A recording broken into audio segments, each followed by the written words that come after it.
बच्चों, पिछले वीडियो में हम लोगों ने शैवाल के बारे में पढ़ा था। ठीक है, तो आज हम पढ़ेंगे ब्रायोफाइटा के बारे में।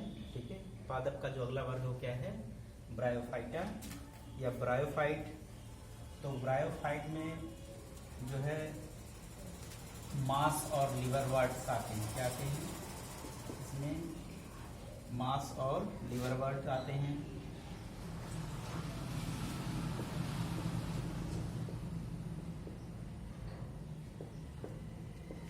ठीक है, इसके अंतर्गत आते कौन है?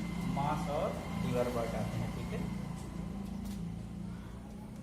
ये पाए कहा जाते हैं तो नम व छायादार स्थानों पर। ठीक है, जो इनका वास स्थान है वो कौन है? नम और छायादार स्थानों पर ये पाए जाते हैं। ठीक है बच्चों,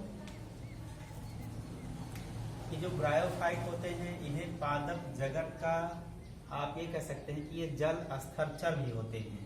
ठीक है, तो हम लोग ब्रायोफाइट को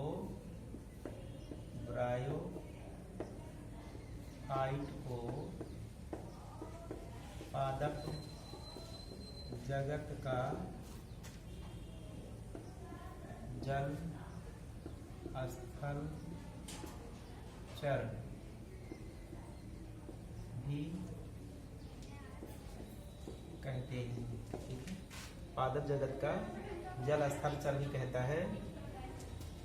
कारण यह है कि जो लैंगिक जनन होता है इसमें, लैंगिक जनन के लिए ये जल पर निर्भर करते हैं। ठीक है, जल पर निर्भर करते हैं।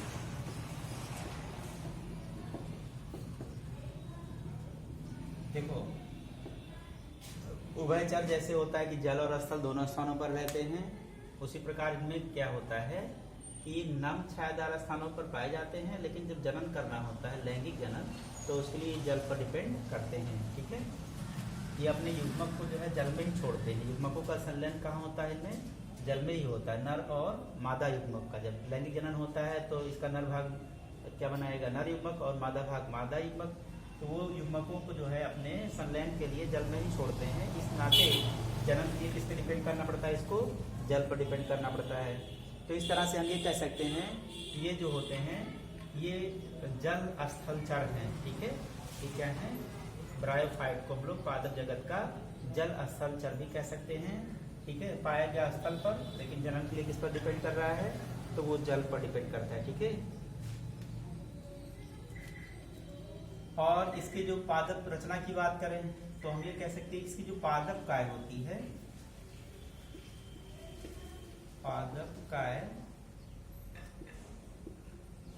इसकी पादप काय शैवाल की तुलना में कुछ विभेदित होती है। ठीक है, शैवाल की अपेक्षा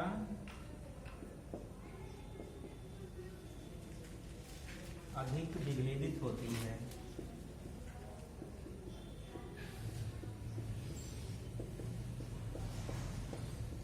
ठीक है, ये इसकी विशेष। पहले आपने देखा कि जो शैवाल होते हैं उनकी बॉडी बिल्कुल थैलस की तरह होती है। सब शैवाल इस तरह का था, इसमें जड़ तना पत्ती में कोई विभेद नहीं है। लेकिन अब जो है ब्रायोफाइट में जो है विभेदन उससे कुछ ज्यादा ही होता है। एक सामान्य पादप के लिए क्या होना चाहिए? उसमें जड़ होता है, तना होता है, पत्तियां होती है, पर इसमें जो है शैवालों में आपने स्ट्रक्चर ये देखा नहीं, ऐसा स्ट्रक्चर होता नहीं, कोई इतना विभेद नहीं होता। लेकिन आप देखेंगे इस ब्रायोफाइट को तो इसमें क्या होता है? विभेदन अधिक होता है। ठीक है,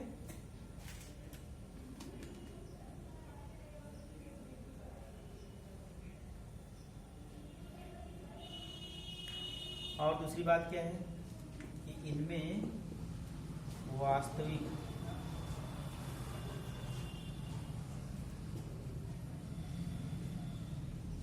मूल, तना,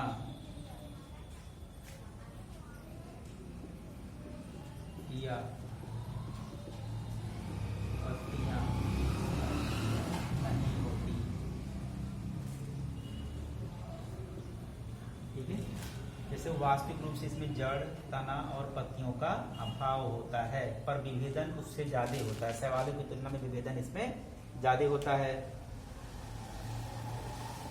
और इनकी विशेषताएं देख लेते हैं।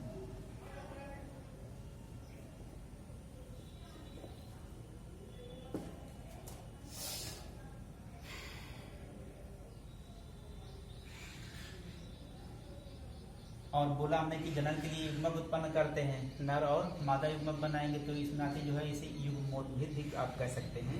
तो लिख लीजिए, ये अगला बता सकते हैं कि ये युग्मक उत्पन्न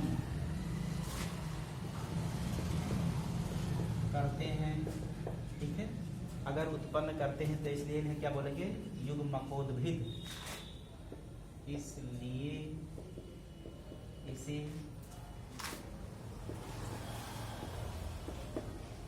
उद्भिद कहते हैं, ठीक है बच्चों। जिनमें युग्मक बनेंगे वो क्या कहलाएंगे, युग्मकोद्भिद कहलाते हैं, ठीक है। और इसमें जो लैंगिक जननांग होता है वो बहुकोशिक होता है, ठीक है। तो आप कह सकते हैं कि ब्रायोफाइट में लैंगिक जनन अंग बहुकोशिक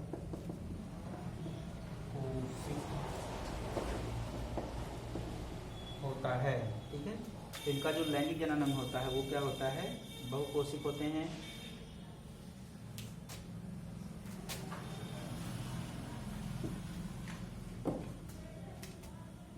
जो नर लैंगिक जनन होता है उसे पुंगंग कहते हैं।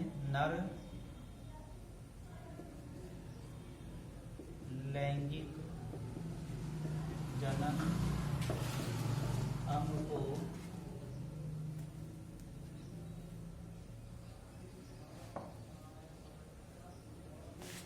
पुंधानी क्या बोला जाता है, पुंधानी कहते हैं। और मादा लैंगिक जनन अंग को स्त्रीधानी, सुन लीजिए फिर से। जो नर लैंगिक जनन होगा उसे पुंधानी, मादा लैंगिक जनन अंग को स्त्रीधानी कहते हैं, ठीक है। इसका जो शेप होता है, इनका जो आकार होता है वो फ्लास्क की तरह होता है, ठीक है। इसका आकार फ्लास्क की तरह होता है, ठीक है। फ्लास्क के शेप में इसका आकार होता है, ठीक।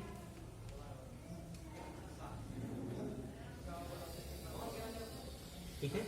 तो इसमें जो होता है, ये जो होता है मादा जननांग, इसके फ्लास्क में अंड होता है, ठीक है। और इसमें जो है नर युग्मक होता है, जब जनन करना होता है तो उसको जल में छोड़ दिया जाता है।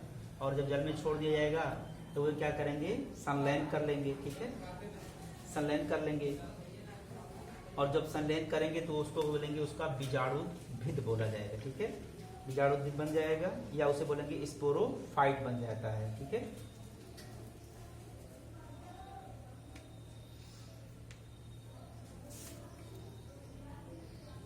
तो इस तरह से जो है ये लोग लैंगिक जनन करते हैं, ब्रायोफाइट। और ब्रायोफाइट की बात करें तो इनका जो है आर्थिक महत्व बहुत ही कम होता है, ठीक बच्चों। परंतु कुछ शाकाहारी जंतुओं को भोजन प्रदान करने का काम भी ये करते हैं। कौन, ब्रायोफाइट करते हैं, ठीक है। तो हमने इसमें जो है इसकी कुछ चर्चा की। अब जो है हम लोग लीवर वर्ड्स, ब्रायोफाइट के बारे में कुछ विशेषताएं हमने पढ़ी, थोड़ा सा लीवर वर्ड के बारे में जान लेते हैं। हमने बोला कि इसके अंतर्गत कौन कौन आते हैं, लीवर वर्ड आते हैं और मांस आते हैं, ठीक है। लीवर वर्ड और मांस। तो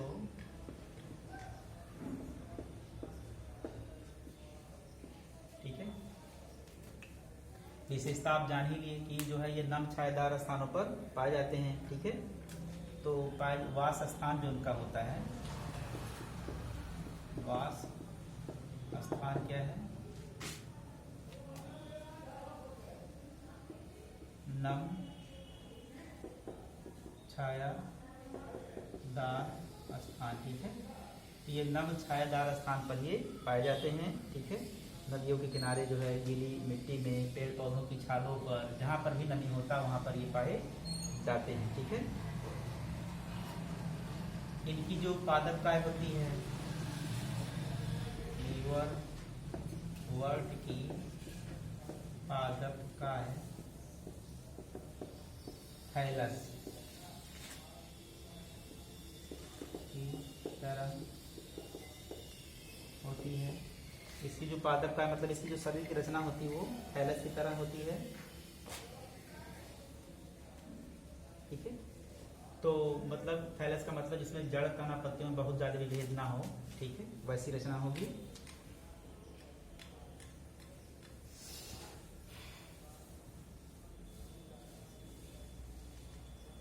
कुछ ऐसे सदस्य होते हैं जो पत्तीदार दिखते हैं, तो उन सदस्यों में पत्ती जैसी रचना भी होती है। ठीक है, तो उसमें भी थोड़ा सा लिख दे रहे हैं।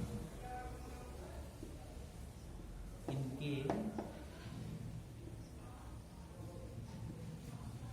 पत्तीदार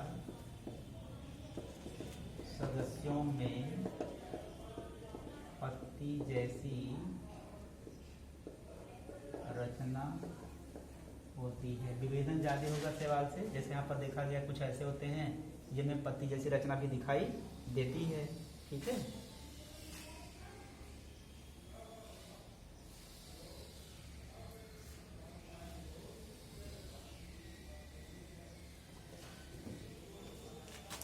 अब जन्म की बात कर लेते हैं। तो लीवर वर्ट में जन्म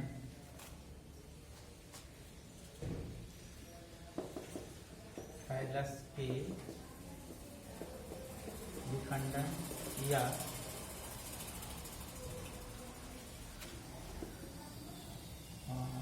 विशिष्ट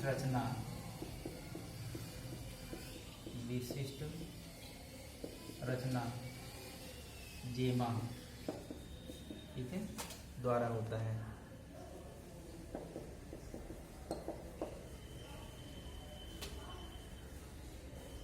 ये जो जेमा होती है ये बहुकोशिक होती है, अलैंगिक कलियां हैं, तो लिख लेंगे जेमा जो है हरी बहुकोशिक।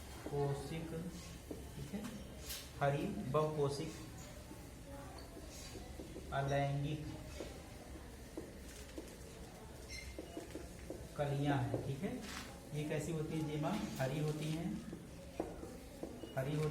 बहुकोशिक होती हैं और अलैंगिक रचनाएं। ठीक है, जब जन्म करना होता है, जन्म की बात आती है, तो यही जेमा जो होता है, जो कली जैसी रचना होती है, वो पौधे से अलग हो जाती है और पौधे से अलग होकर के जो है ये जो है पादप का निर्माण करती है। ठीक है, ये जो जेमा जो होती है ये छोटे छोटे पत्र होते हैं और इन्हीं को क्या बोलते हैं? जेमा कप बोलते हैं। ठीक है, ये छोटे छोटे पत्र होते हैं। ठीक है, इन्हें जेमा कप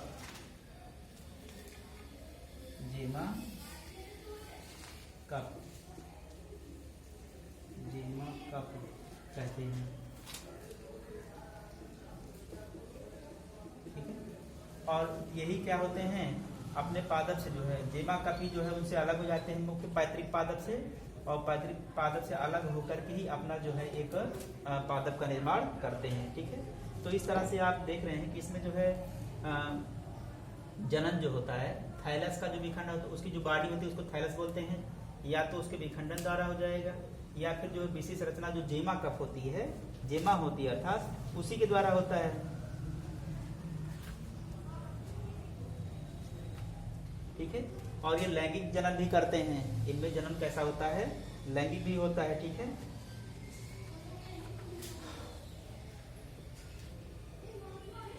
तो अगर इनके लैंगिक जनन की बात आएगी तो लैंगिक जनन उसी थैलस पर उसी का निर्माण जो होता है, लैंगिक अंग का निर्माण होता है। और एक स्ट्रक्चर के माध्यम से जो है इसको देख सकते हैं। एक दूसरा स्ट्रक्चर बना दे रहा हूँ। एक लीवर वर्ड की एक रचना देखिए, एक लीवर वर्ड है, ठीक है। इसमें कुछ ये आप जो रचना देख रहे हैं ऐसी ये पत्तीदार होती है इस तरह से, और यहाँ पर ये बना रहा हूँ मैं लीवर वर्ड, ठीक है, लीवर वर्ड की रचना है।